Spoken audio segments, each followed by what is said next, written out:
ভারত নাকি বাংলাদেশের বন্ধু রাষ্ট্র, বাংলাদেশের পার্শ্ববর্তী রাষ্ট্র ভারত, অথচ ভারতে যাইতে হলে বিচার দরকার হয়। মানছি, বিচার দরকার হয়, তাও মানছি। এখন বিচার লাগিয়া বাংলাদেশের মানুষ জমা দিছে, টিয়া জমা দিছে, যা যা ডকুমেন্ট আছে জমা দিছে। জমা দেওয়ার পরে আপনি ভিসাও দেন নাই, ভিসার টেও ফেরত দেন নাই, তারপরে যে আপনারাই আবার কোন বাংলাদেশ নাকি মৌলবাদী।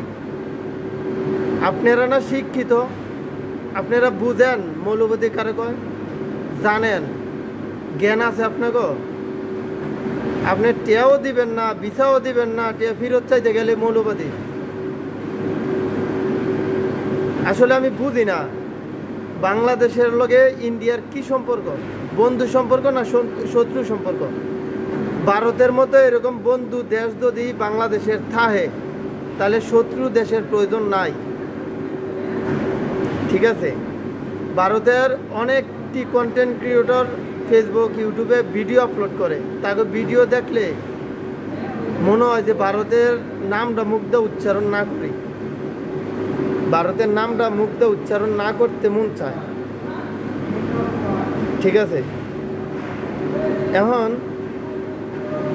আপনারা যে ভারতের এত বড় দেশ দাবি করেন, এত উন্নত দেশ দাবি করেন, আচ্ছা একটা হিসাব করেন তো, বাংলাদেশের কয়জন মানুষ ভারতে চাকরি করে?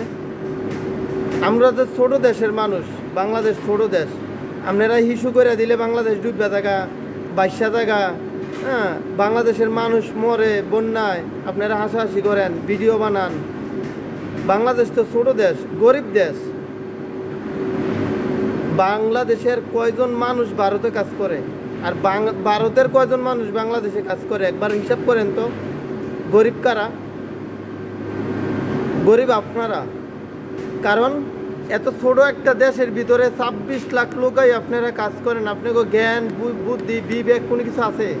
কিচ্ছু নাই। আপনারা যদি এতই উন্নত দেশের হন, এতই বড় দেশের হন, এত ছোট একটা দেশ, এত গরিব একটা দেশ, যে দেশ শিশু করে দিলে 22 টাকা, এই দেশ এনকে লেগে চাকরি করার লেগে আমরা তো যাই না ভারত,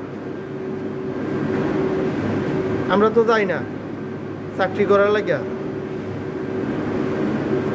বাংলাদেশে চাকরি করবেন, বাংলাদেশ থেকে কে ইনকাম করে নেবেন, বাংলাদেশের বাসায় দিবেন, বাংলাদেশের ভিসা দিবেন না, এত তালবাহানা কে লেগে করেন? আগে ভারতের অনেক পছন্দ করতাম, বর্তমানে ভারতের নামটা মুখ দা লইতে ইচ্ছা হয় না। বর্তমানে আছে না, ভারতের নামটা মুখ দা লইতে ইচ্ছা হয় না, খুব জঘন্য, ঠিক আছে, খুব জঘন্য। তারা শিক্ষিত না। যদি শিক্ষিত মানুষ হইতো তাহলে উঠবট কোনো কথা মুখ দেবার করতো না।